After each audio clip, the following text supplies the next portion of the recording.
On February 24, 1944, in the mud-choked roads south of Cisterna, Italy, the rain-soaked silence of the battlefield was broken only by the distant crackle of artillery as American tankers from the 1st Armored Division approached the hulking, smoke-blackened carcass of a German Elefant tank destroyer, a monstrous 70-ton behemoth that had finally surrendered to its own mechanical failures rather than enemy fire, the crew having abandoned it after an engine fire rendered the steel giant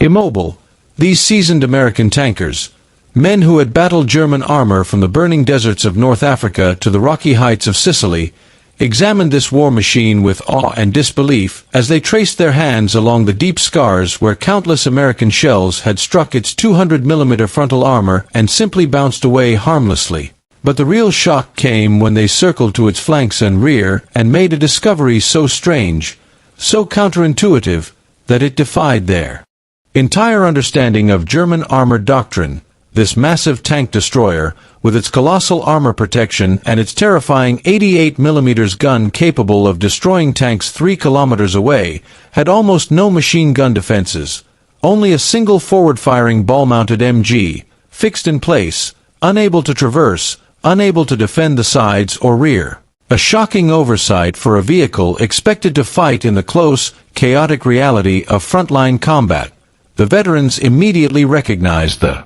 implication, for they had spent years learning the hard way that all German tanks, from the smallest Panzer II to the formidable Tiger, bristled with machine guns for repelling infantry, yet this Elefant stood defenseless against even a lone soldier with a grenade, a flaw so profound that it instantly confirmed the intelligence reports streaming in from the Eastern Front, where Soviet infantry had exploited this vulnerability with ruthless precision, revealing that the Ferdinand, later renamed Elefant, represented a paradox in engineering, a triumph in long-range killing power and armor protection paired with a catastrophic blindness to practical battlefield realities, a blindness rooted in its strange birth during the 1942 heavy tank competition when Ferdinand Porsche, confident that his revolutionary electric-drive tank design would win Hitler's approval, ordered 100 chassis built before trials even began, only for his prototype to fail catastrophically in mud tests and mechanical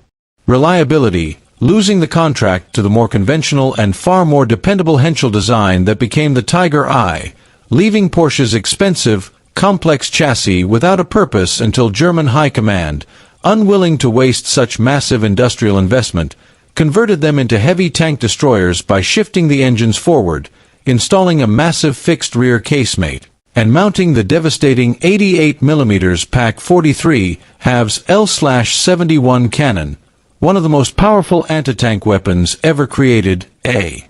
gun capable of penetrating virtually any tank in the world at extreme range. But even as this weapon gave the new Ferdinand unprecedented long-range lethality, the design inherited massive complications, for its twin Maybach engines, originally intended for much lighter vehicles, strained hopelessly under the 65-ton weight, the complex electric transmission overheated and malfunctioned, the suspension, missing return rollers to simplify production, suffered extreme track wear, and the entire machine became a temperamental, maintenance-devouring monster whose mobility was so limited that even moderate inclines caused overheating, a problem that would haunt the Ferdinand throughout its combat life.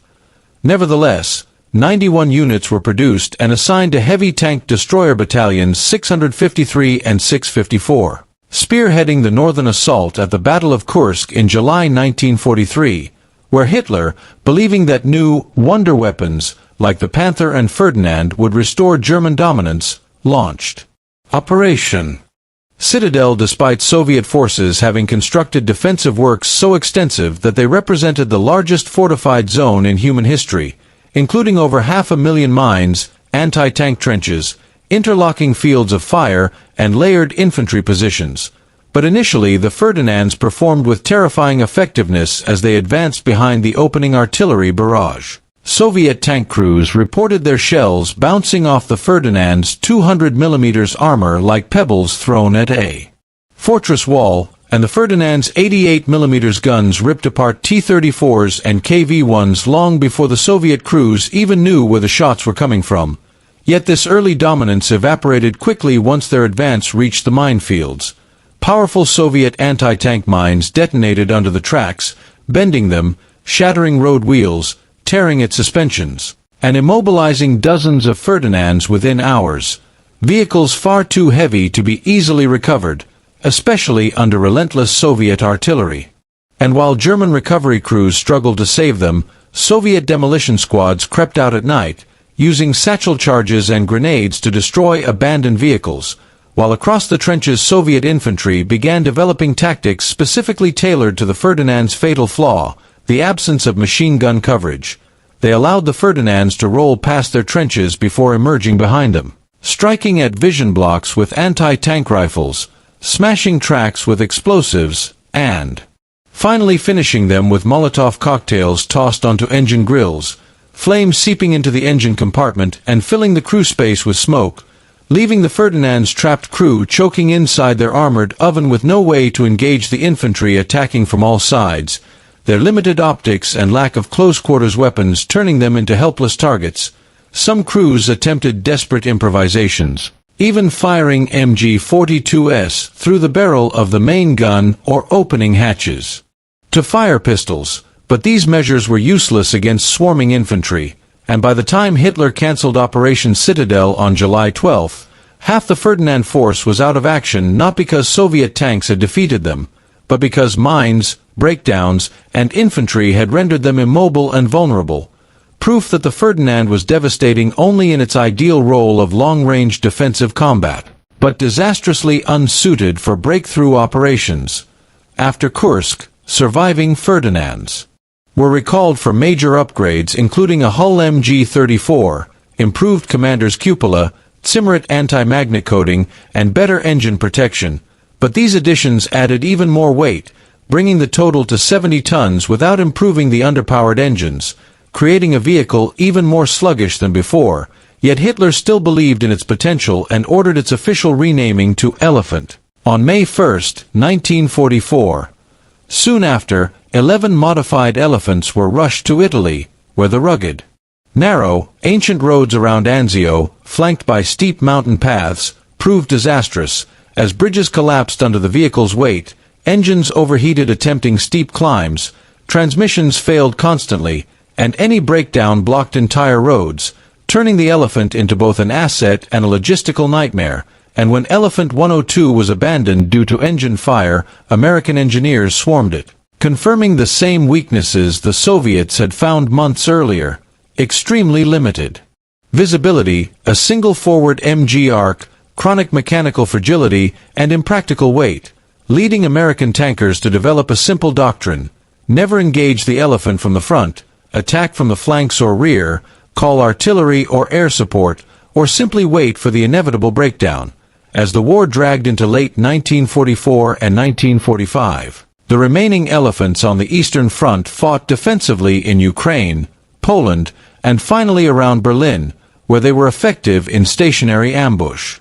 roles but far too few and too unreliable to influence the outcome, and by the end of the war only 2 Elefants survived intact. One captured at Kursk, now displayed in Kubinka, Russia, and one captured in Italy residing at Fort Gregg Adams in Virginia, a testament to the paradox of this machine, a tank destroyer that, on paper, possessed unmatched killing power and impenetrable frontal armor, yet in real combat proved disastrously vulnerable because German designers assumed ideal battlefield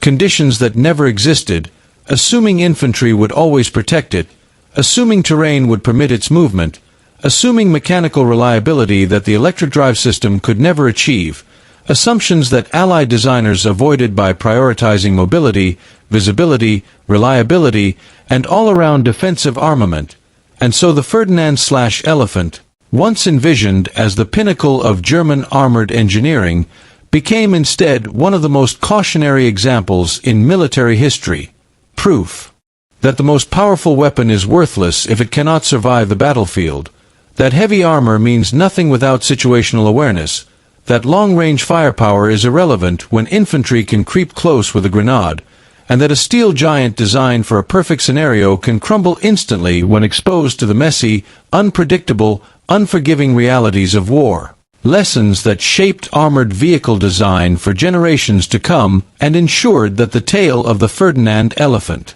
remains not just a story of engineering ambition, but of engineering failure, a monument to the danger of building a weapon for the war you want instead of the war you have.